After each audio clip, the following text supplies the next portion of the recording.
O que vocês fariam se vocês estivessem correndo um grande perigo, ligasse pra polícia e a atendente achasse que fosse um trote?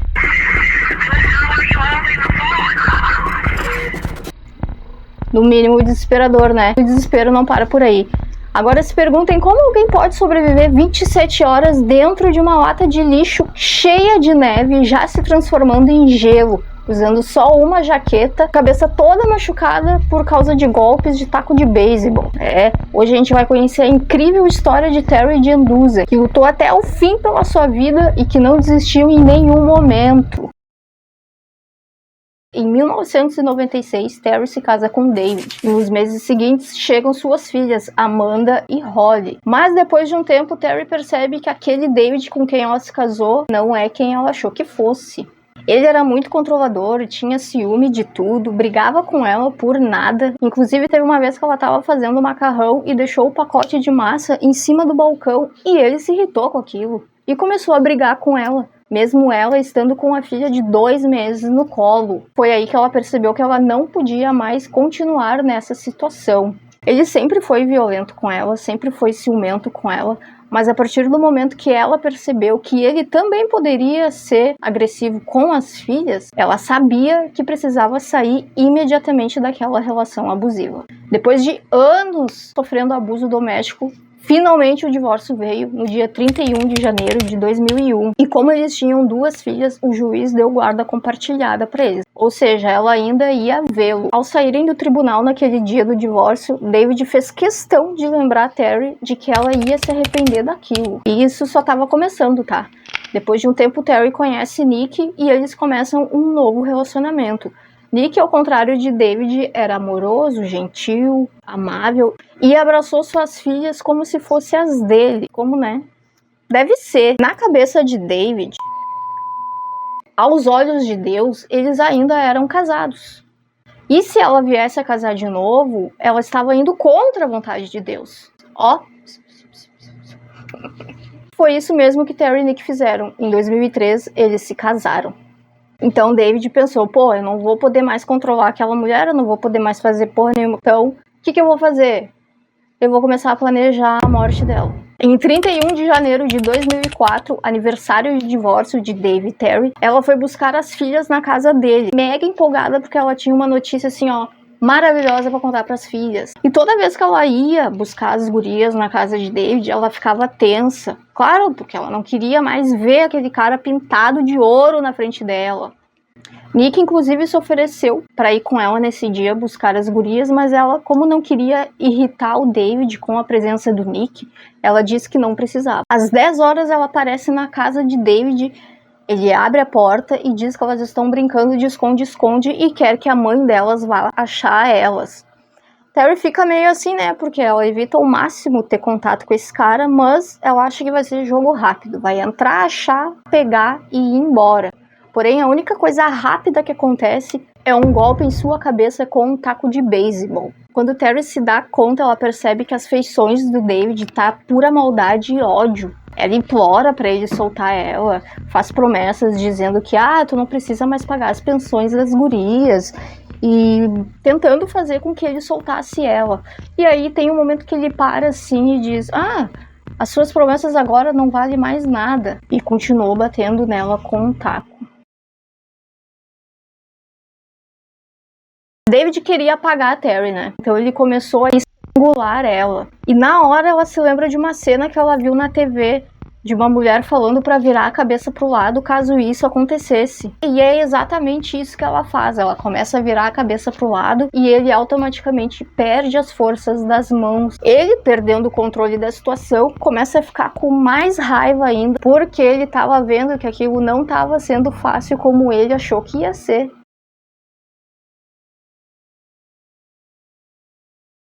Depois disso, ele pega uma lata de lixo, aquelas grandes, sabe, azuis que tem, e coloca ela lá dentro. Não, cúmulo assim, olha. David tava enchendo a lata de lixo com neve. Terry, ela tava só com uma jaqueta, tava sem calça, sem meia. Tá, e as gurias estavam aonde? David tinha trancado elas no quarto com a TV ligada, provavelmente para elas não ouvirem os barulhos, né? Ou seja, elas nem viram a mãe naquele dia.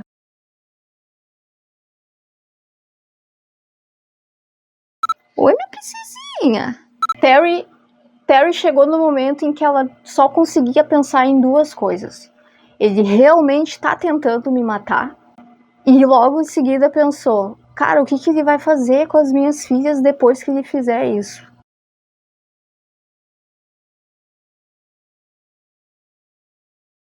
Ela lembra que o celular dela tá no bolso da jaqueta. Então ela consegue, com a unha, tirar um pouco da fita isolante que ela tinha nas mãos e consegue pegar o telefone. Mas como ela tava com o rosto vendado, ela só consegue sentir os números, mas ela consegue ligar para a polícia.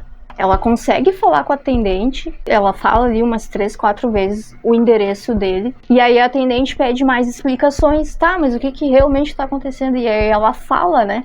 Só que, mano, ela tinha sofrido várias pauladas na cabeça, ela tava morrendo de frio, ela tava sem ar porque ela tava com o rosto cheio de fita adesiva, ela não conseguia falar direito.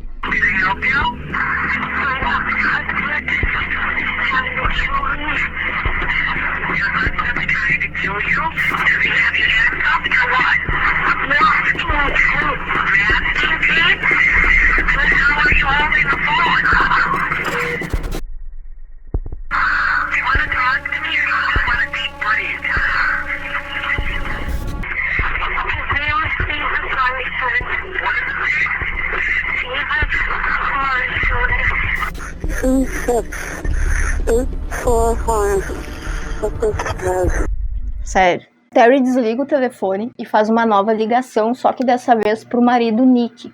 Explica a situação e ele tenta falar o mínimo possível com ela, porque ele fica com medo que ela esteja com a bateria fraca. E caso os policiais precisassem rastrear o número dela, eles não iam conseguir pelo fato de estar desligado.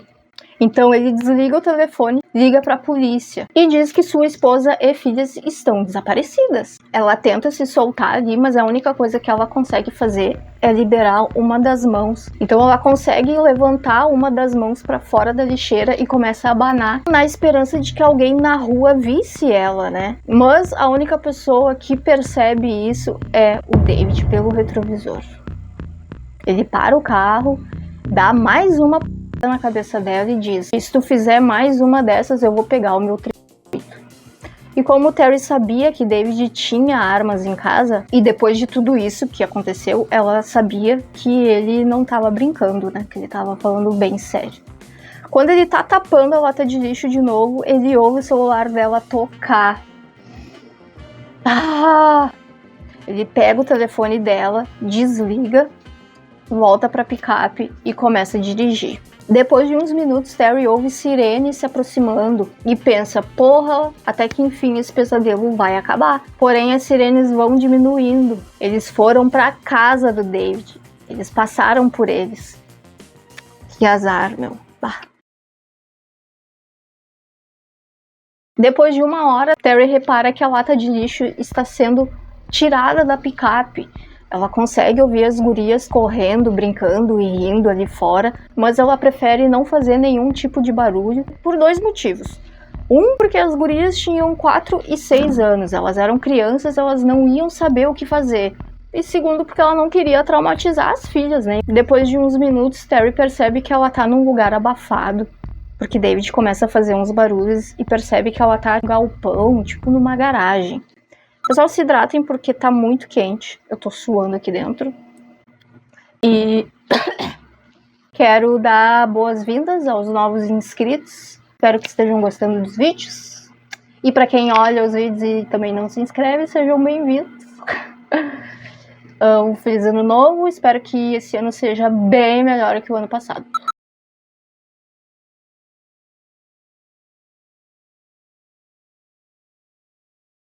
Assim como Terry percebeu que ela estava num lugar abafado, ela também percebeu que David estava colocando mais caixas em cima da lata de lixo, mais pesos para ela não conseguir sair dali mesmo. Terry optou por não fazer nenhum tipo de barulho, porque ela pensou que se ele achasse que ela já estava ele não precisaria dar um tiro nela. Mas então logo em seguida ela pensou, cara, com tiro ou sem tiro eu vou morrer. Porque eu tô aqui dentro dessa porcaria dessa lata de lixo, cheia de neve, perdendo sangue, sem telefone, que até isso esse imbecil tirou dessa mulher. Então, tipo, mas logo em seguida pensou em suas filhas e se lembrou que sim, tinha um motivo para continuar lutando pela sua vida. E foi o que ela fez. Ela espera uns minutinhos ali e começa a fazer barulho, a gritar e a pedir por socorro. O que você tá fazendo aí?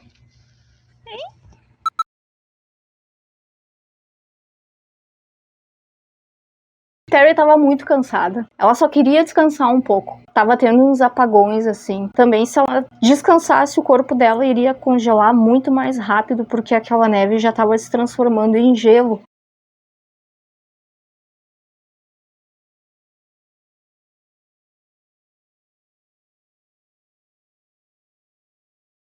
Ela começa a tentar mexer nos pés, só que ela não consegue porque a neve impede ela de tocar nos pés. Mas assim mesmo ela fica se mexendo para o sangue poder circular. Ela para por um momento porque ela ouve barulho.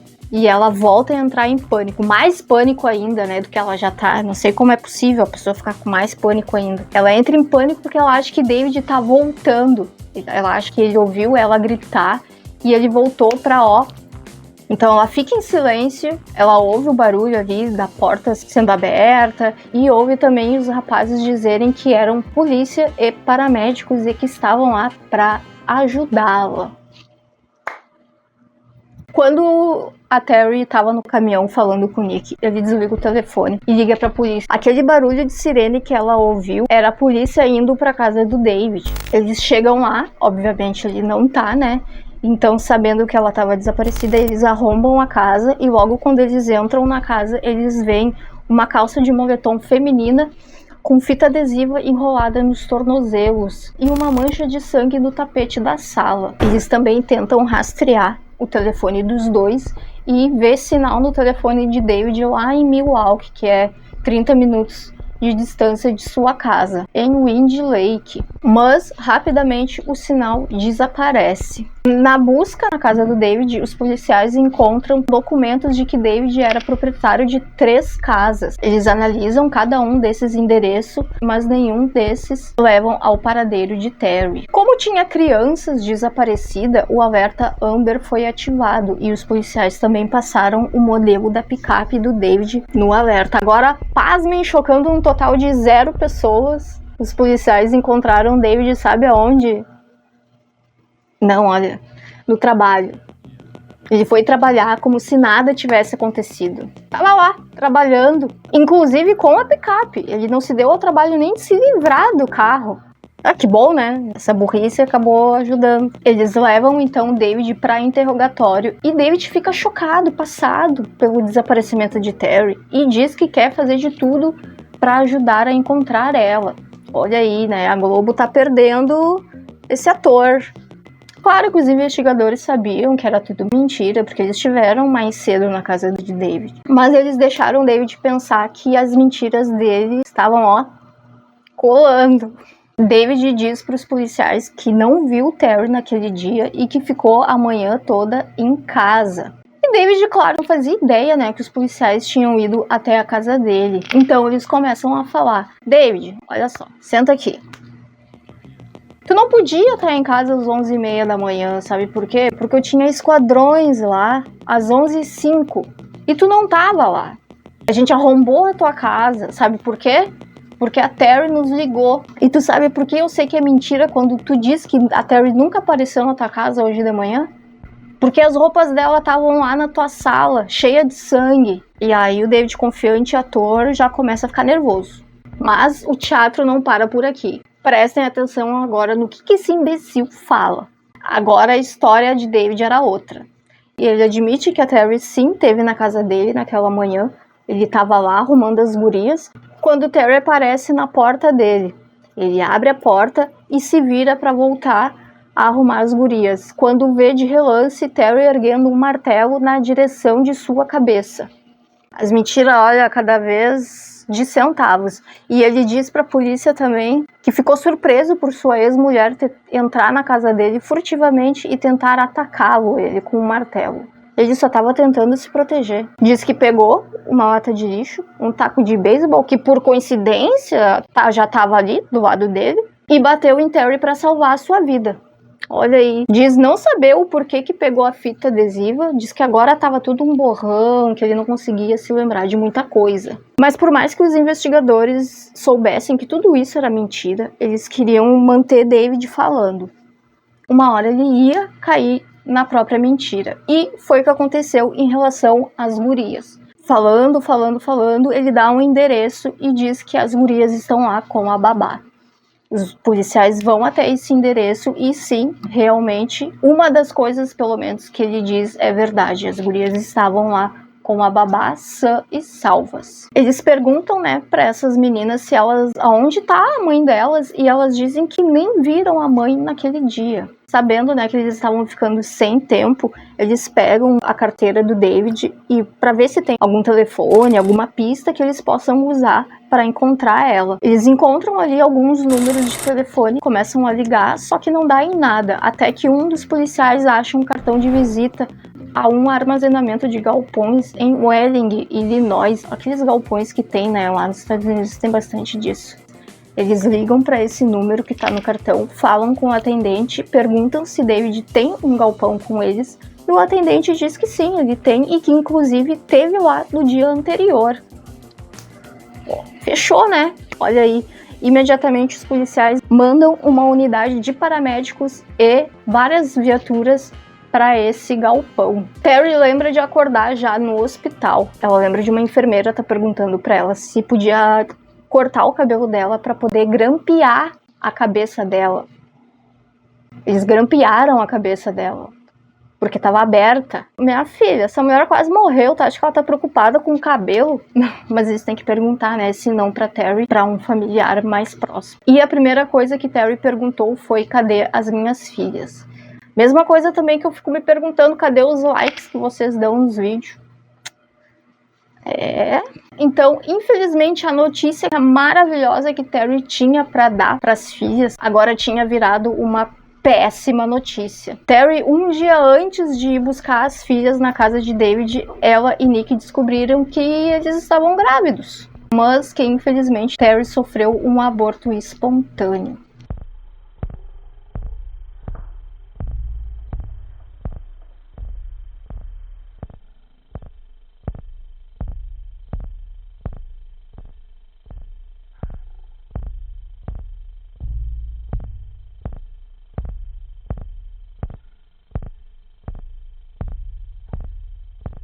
David Lars foi condenado por sequestro e tentativa de homicídio.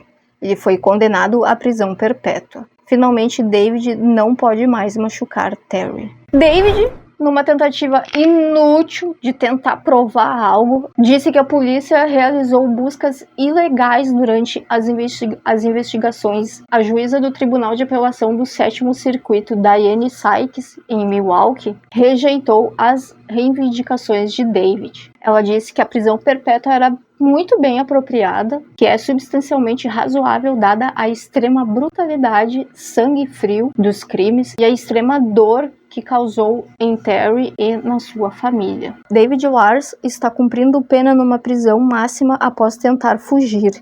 Terry Genduza não fala com David desde o seu sequestro. Quando a gente ouve esse tipo de história, né, como David era controlador e tudo mais, a gente pensa em como ele tá agora e no fato de que ele não pode controlar mais ninguém, nem ele mesmo, porque vão dizer pra ele a hora que ele tem que acordar, a hora que ele tem que dormir, a hora que ele tem que se alimentar, a hora que ele tem que pegar sol pro resto da vida. Dá até um alívio de falar isso. Terry trabalha para proteger outras vítimas de abuso. Ela visita escolas, faculdades, dá palestras sobre como conseguir ver os sinais de um parceiro abusivo, como sair e pedir ajuda. Ela também estava trabalhando para conseguir uma aprovação da Lei Marcy em Wisconsin, que dá às vítimas de crimes mais proteção em nível estadual e municipal, e em 2020 o projeto foi aprovado. Um tempo depois disso tudo, desse pesadelo todo, Terry e Nick engravidam de novo, dando a vida a um saudável gurizinho. Suas filhas hoje em dia estão casadas.